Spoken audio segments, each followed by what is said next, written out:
سويت مرق البامية بالطريقة العراقية. أهل العراق أعطوني رأيكم وقولوا لي أنتوا تحبونها تشريب ولا مع تمن.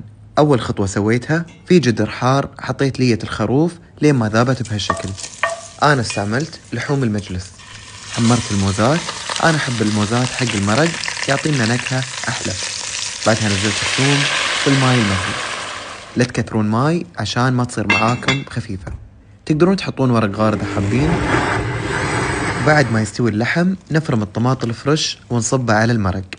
نكمل طبخ تقريبا 10 دقايق، وفي النهاية نضيف شوية ملح وشوية سكر عشان يعادل حموضة الطماطم. أنا استعملت البامية المثلجة، تقدرون تستعملون الفريش لكن تحمسونها شوية قبل في زيت. قبل التقديم تعصرون ليمون أو تحطون ملح الليمون اللي هو الليمندوزي.